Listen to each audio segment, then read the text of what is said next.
Hello बच्चों, आप सभी का बहुत बहुत स्वागत है आपके अपने YouTube channel study with ICC में।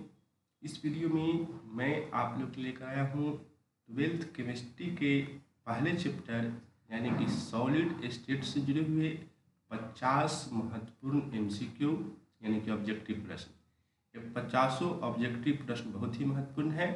अगर आप इसको अच्छे से याद कर लेते हैं तो इस चैप्टर से जो भी ऑब्जेक्टिव पूछेगा आप उसको आसानी से बना सकते हैं। चलिए शुरू करते हैं इस वीडियो को। ये रहा पहला सवाल। पूछ रहा है कि निम्नलिखित में कौन अक्रिस्टलीय ठोस का उदाहरण है। तो सही जवाब इसका हो जाएगा ऑप्शन नंबर सी, कांच। इसमें जो कांच है यह अक्रिस्टलीय ठोस का उदाहरण है। नेक्स्ट क्वेश्चन लेते हैं। इसमें कहता है कि रवा में जब इलेक्ट्रॉन ऋणायन द्वारा खाली स्थान में पकड़ लिया जाता है तब कौन सा दोष होता है। ध्यान से क्वेश्चन को सुनिए। इलेक्ट्रॉन जो है ऋणायन के द्वारा खाली स्थान में पकड़ा जाता है। जब भी इलेक्ट्रॉन ऋणायन द्वारा खाली स्थान में पकड़ा जाएगा तो उसको बोलते हैं एफ सेंटर दोष। सी इस प्रश्न का सही आंसर हो जाएगा। क्वेश्चन नंबर 3, बेरवेदार ठोस का उदाहरण है। तो इसमें से बेरवेदार ठोस का उदाहरण कौन है। तो इसका राइट आंसर होगा ऑप्शन नंबर डी, रबर। ये जो रबर है यह बेरवादार ठोस का उदाहरण है। अगर और एग्जाम्पल पूछे आपसे तो आपको याद रखना है कांच, जेल, प्लास्टिक, मोम, अलकतरा, ये सब के सब जो है बेरवादार ठोस का उदाहरण है। ये सब भी आपको याद रखना है, ये सब बेरवादार ठोस का उदाहरण है। अगला सवाल है कि HCP इकाई सेल में परमाणुओं की संख्या कितनी होती है। तो HCP जो इकाई सेल होता है उसमें परमाणुओं की संख्या होती है 6। तो बी इस प्रश्न का सही आंसर होगा। HCP का फुल फॉर्म आप लोगों को पता होना चाहिए। HCP का फुल फॉर्म होता है हेक्सागोनल क्लोज पैक्ड। क्या होता है? Hexagonal close packed. Question number 5, इसमें पूछ रहा है कि निम्नलिखित में से कौन सा ऑक्साइड लौह चुंबकत्व प्रदर्शित करता है। तो ये जो CrO2 है यही लौह चुंबकत्व को प्रदर्शित करता है। तो ये इस प्रश्न का सही जवाब होगा। क्वेश्चन नंबर 6, इसमें आपसे पूछ रहा है कि रवा जिसे कि क्रिस्टल भी बोलते हैं कितने प्रकार के होते हैं। तो रवा जो होते हैं वो टोटल 4 प्रकार के होते हैं। सी सही जवाब रहा। पूछेगा कि कौन कौन ये 4 प्रकार है कौन कौन। आप कहिएगा आयनिक रवा, सहसंयोजक रवा, धात्विक रवा और आणविक रवा। ये चारों जो है इसके प्रकार है, रवा के प्रकार है, क्रिस्टल के प्रकार है। नेक्स्ट क्वेश्चन है कि रवादार ठोस है। तो इसमें से कौन रवादार ठोस है। तो राइट आंसर होगा ऑप्शन नंबर ए, जो हीरा है यह रवादार ठोस का उदाहरण है। नेक्स्ट क्वेश्चन, निम्नलिखित में से कौन सा गुण क्रिस्टलीय ठोस पदार्थ का नहीं है। इसमें से कौन सा गुण है जो क्रिस्टलीय ठोस पदार्थों का नहीं है। तो राइट आंसर होगा ऑप्शन नंबर ए, विभिन्न दिशाओं में समान गुण यह क्रिस्टलीय ठोस में नहीं पाया जाता है। तो यही इसका आंसर हो जाएगा, क्योंकि पूछा है कि कौन गुण नहीं है। बाकी ये तीनों सुस्पष्ट द्रव्यमान क्रिस्टलीय ठोस में होता है। निश्चित ज्यामितीय आकृति भी क्रिस्टलीय ठोस की होती है और उच्च अंतराण्विक बल भी होता है। तो इसका ए हो गया आंसर। नेक्स्ट क्वेश्चन, इसमें पूछता है कि घनाकार क्रिस्टल में ब्रेवेश चालकों की संख्या कितनी होती है। घनाकार क्रिस्टल में ब्रेवेश चालकों की संख्या पूछ रहा है। तो सही जवाब हो जाएगा ए, 3। घनाकार क्रिस्टल में ब्रेवेश चालकों की संख्या केवल 3 होती है। नेक्स्ट क्वेश्चन है, किसी क्रिस्टल के 2 समानांतर तलों के मिलर निर्देशांक होते हैं। कोई क्रिस्टल है तो उसके 2 समानांतर तलों के जो मिलर निर्देशांक होते हैं वो क्या होते हैं। तो इसका सही जवाब होगा ए, समान होते हैं। मिलर निर्देशांक किसे होते हैं, समान। किसके, किसी क्रिस्टल के 2 समानांतर तलों के। नेक्स्ट क्वेश्चन, HCP संरचना में पैकिंग प्रभाज होता है। तो HCP संरचना जो होता है उसमें पैकिंग प्रभाज कितना होता है ये पूछ रहा है। तो राइट आंसर होगा ऑप्शन नंबर बी, 0.74। कितना होता है, 0.74 होता है। HCP संरचना में पैकिंग प्रभाज कितना होता है? 0.74। नेक्स्ट क्वेश्चन है, एक धातु का रवाकरण हेक्सागोनल क्लोज पैक यानी कि HCP संरचना में होता है तो धातु की कोऑर्डिनेशन संख्या है। बहुत ही महत्वपूर्ण क्वेश्चन है यह।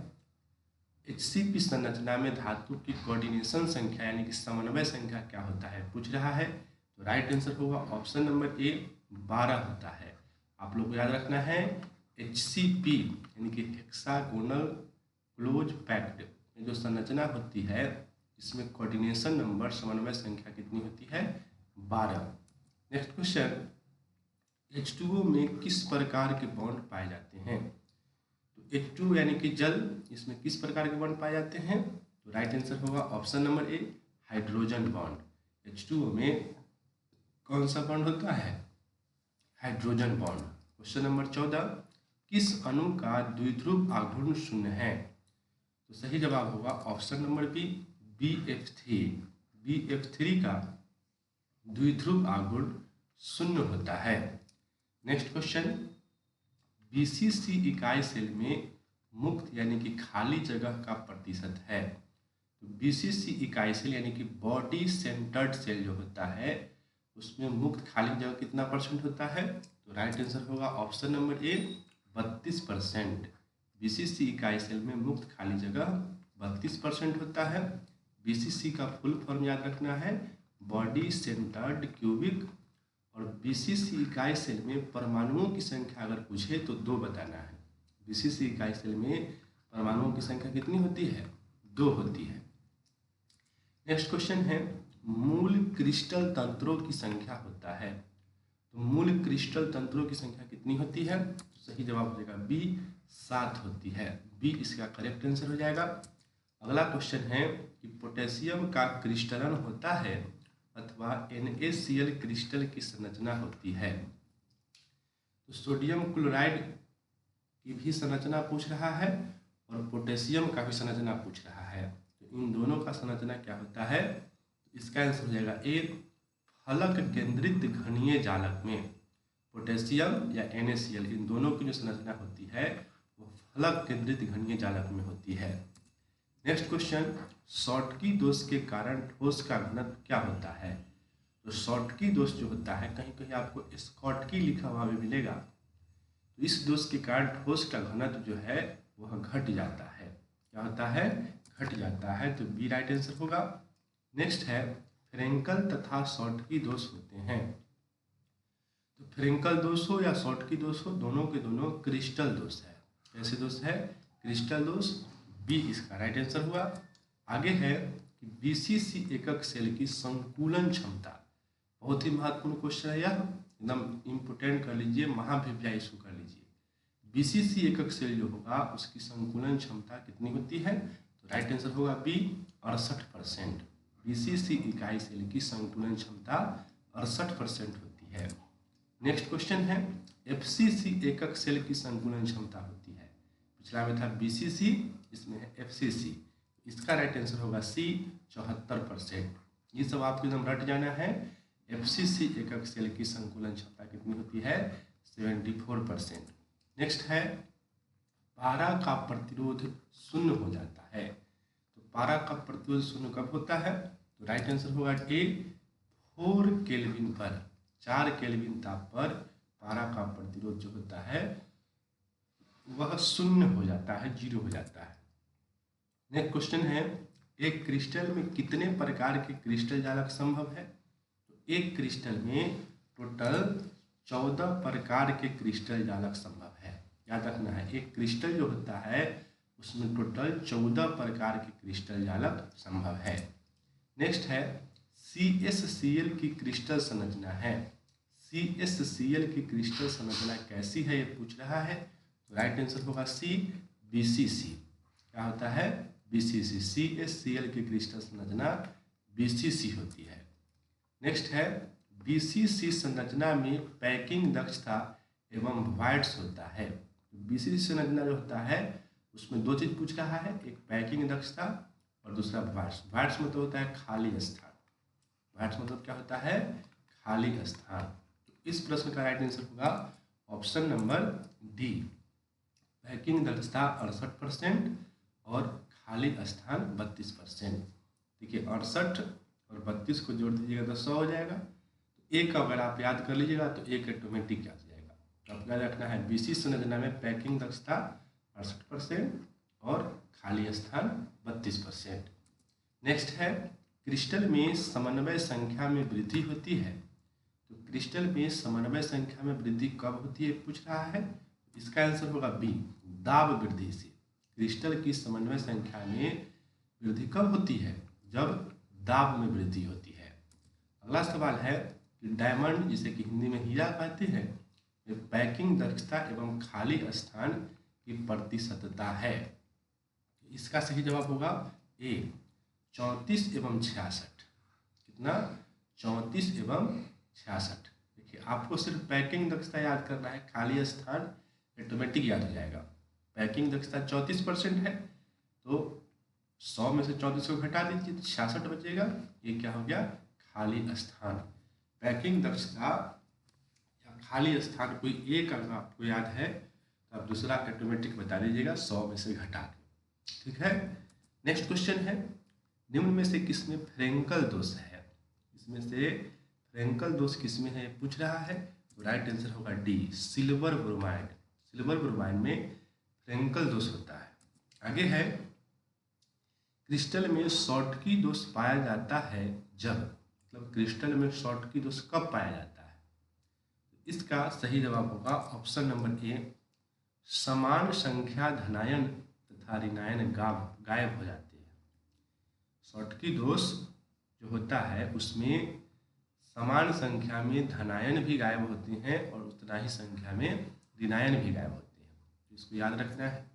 क्वेश्चन नंबर 30 है ताप वृद्धि के साथ किसकी विद्युत चालकता में कमी आती है?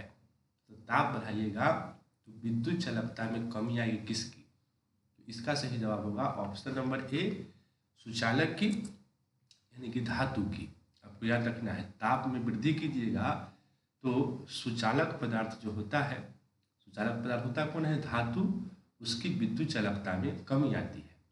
अगर पूछे कि अर्धचालक में क्या होता है तो इसमें जो है विद्युत चालकता में वृद्धि हो जाती है। ताप बढ़ाइएगा तो अर्धचालक में क्या होगा?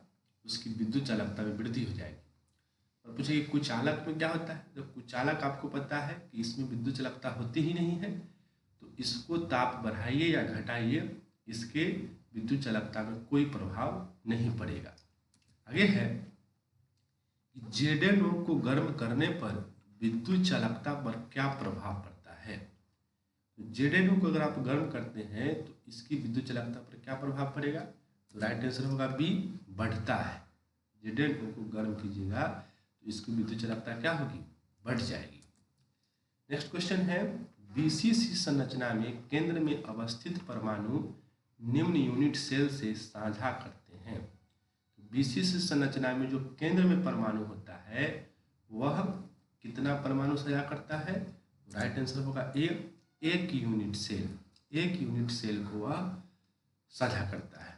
अगला क्वेश्चन है ग्लास यानी कि शीशा है, तो शीशा क्या है? तो इसका सही जवाब हो जाएगा ऑप्शन नंबर बी, अति शिथिल द्रव। कांच लिख के भी आपसे पूछा है कि कांच क्या है? तो यह जो है एक अति शिथिल द्रव है।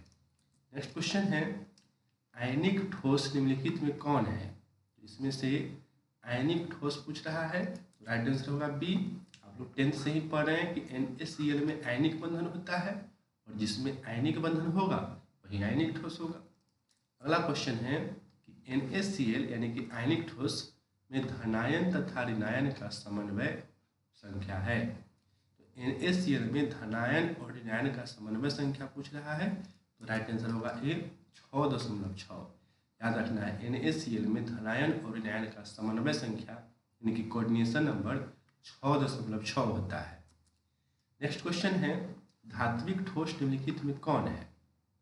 तो राइट आंसर इसका हो जाएगा ऑप्शन नंबर बी, धातु एवं मिश्र धातु। इसमें से धात्विक ठोस कौन है? याद रखना है धातु एवं मिश्र धातु जो है वह धात्विक ठोस है। नेक्स्ट क्वेश्चन है क्रिस्टल में संभावित आकाशीय जालक के कितने प्रकार हैं? आकाशीय जालक के प्रकार पूछ रहा है, तो इसका सही जवाब होगा डी। आकाशीय जालक जो होता है वह 14 प्रकार के होता है। नेक्स्ट क्वेश्चन है C6H6 कैसा पदार्थ है? तो C6H6 आप लोगों को कमेंट करना है कि यह कौन सा यौगिक है। C6H6 किसका सूत्र होता है, कमेंट कीजिए। इसमें पूछ रहा है कि कैसा पदार्थ है, तो राइट आंसर होगा सी, यह प्रतिचुंबकीय पदार्थ है। C6H6 जो है वह प्रतिचुंबकीय पदार्थ है, डायामैग्नेटिक सब्सटेंस है। नेक्स्ट क्वेश्चन है आयोडीन है, आयोडीन क्या है ये पूछ रहा है, तो राइट आंसर होगा सी, आणविक ठोस। आयोडीन जो है वह आणविक ठोस है। देखिए इस चैप्टर में एग्जाम्पल ही पूछता है। सब्जेक्टिव क्वेश्चन आप लोग पढ़े हैं, उसमें जो भी एग्जाम्पल्स मिलते हैं अगर आप उसको याद कर लेते हैं तो यही ऑब्जेक्टिव में आपको पूछेगा, ठीक है। केमिस्ट्री का ऑब्जेक्टिव बड़ा ही खतरनाक होता है, इसमें एग्जाम्पल्स वगैरह को ध्यान से पढ़ना चाहिए। सब्जेक्टिव क्वेश्चन की अगर तैयारी आपको हो गई तो ऑब्जेक्टिव की भी तैयारी आप आसानी से कर सकते हैं। आगे है कि अंतः केंद्रित घनीय एकक कोष्ठिका में मुक्त दिक् स्थान की प्रतिशतता है। अंतः केंद्रित घनीय एकक कोष्ठिका में मुक्त दिक् स्थान की प्रतिशतता पूछ रहा है, तो राइट आंसर होगा डी, 32%। कितना होता है? 32%। नेक्स्ट क्वेश्चन है कि सोलर सेल में उपयोग किए जाने वाले पदार्थ में होता है, तो सोलर सेल जो होता है उसमें SI का प्रयोग होता है, सिलिकॉन का प्रयोग होता है, तो बी इसका सही जवाब होगा। सिलिकॉन के साथ साथ आपको याद रखना है GE यानी कि जर्मेनियम। सिलिकॉन और जर्मेनियम का प्रयोग सोलर सेल में होता है। नेक्स्ट क्वेश्चन है BCC की कोऑर्डिनेशन नंबर होता है, बॉडी सेंटर्ड क्यूबिक सेल जो होता है उसका कोऑर्डिनेशन नंबर पूछ रहा है, तो राइट आंसर होगा ए, 8। BCC का कोऑर्डिनेशन नंबर कितना होता है? 8 होता है। आगे है कि किसी शुद्ध क्रिस्टल में जालक स्थल द्वारा अध्यासित नहीं हो सकता, तो किसी शुद्ध क्रिस्टल में जालक स्थल द्वारा क्या अध्यासित नहीं हो सकता? राइट आंसर होगा सी, इलेक्ट्रॉन अध्यासित नहीं हो सकता। नेक्स्ट क्वेश्चन है किस युगल में सर्वाधिक संकुलन क्षमता है? संकुलन क्षमता यानी कि पैकिंग प्रभाव पूछ रहा है, राइट आंसर होगा option number B, HCP and CCP, इन दोनों में सर्वाधिक संकुलन क्षमता पाई जाती है। नेक्स्ट क्वेश्चन है क्षारकीय धातु हैलाइडों के रंगीन होने की सामान्य कारण क्या है? क्षारकीय धातु हैलाइडों के रंगीन होने का सामान्य कारण क्या है? सही जवाब होगा बी, F केंद्र। F केंद्र की वजह से क्षारकीय धातु हैलाइडों के रंगीन होने का सामान्य कारण है। नेक्स्ट है कि डैश में धनायन अंतरकाशी स्थल में उपस्थित होते हैं, तो अंतरकाशी स्थल में धनायन किस वजह से उपस्थित रहते हैं? इसका सही जवाब होगा ए, फ्रेंकल दोष के कारण। फ्रेंकल दोष होता है जिस वजह से धनायन अंतरकाशी स्थल में चले जाते हैं, वहाँ उपस्थित रहते हैं। अगला सवाल है NaCl क्रिस्टल की संरचना होती है, तो सोडियम क्लोराइड जो है इसकी क्रिस्टल संरचना कैसी होती है? बी इसका सही जवाब होगा, फलक केंद्रित, फेस सेंटर्ड। NaCl क्रिस्टल की संरचना फलक केंद्रित होती है। आगे है कि घनाकार संरचना में पिंड केंद्रित परमाणु की समन्वय संख्या होती है। कोई घनाकार संरचना है तो उसमें परमाणु की समन्वय संख्या पूछ रहा है, कोऑर्डिनेशन नंबर पूछ रहा है, तो आपको याद रखना है 8 होता है। घनाकार संरचना में पिंड केंद्रित परमाणु की समन्वय संख्या कितनी होती है? 8। ये रहा क्वेश्चन नंबर 49। सदृश परमाणु वाले एक फलक केंद्रित घनाकार इकाई सेल में चतुष्फलक रिक्तियों की संख्या होती है। सदृश परमाणु वाला कोई फलक केंद्रित घनाकार इकाई सेल है, उसके चतुष्फलक में रिक्तियों की संख्या कितनी होगी? तो राइट आंसर होगा ए, 8 होगी। अब ये आखिरी क्वेश्चन रहा, इन 50 क्वेश्चन को आप लोग अच्छे से याद कीजिएगा, इसमें से ही आपको एग्जाम में सवाल देखने को मिलेगा। सॉलिड स्टेट चैप्टर से अगर कोई ऑब्जेक्टिव पूछता है तो बहुत महत्वपूर्ण है ये वीडियो आप लोगों के लिए। आगे किस प्रकार के क्रिस्टल में परिवेश जालकों की संख्या सबसे अधिक होती है? तो इसका सही जवाब होगा option number C, orthorhombic. Orthorhombic crystal जो होता है उसमें परिवेश जालकों की संख्या सबसे अधिक होती है। तो इस वीडियो में इतना ही, फिर नेक्स्ट वीडियो के साथ मिलते हैं। तब तक के लिए धन्यवाद।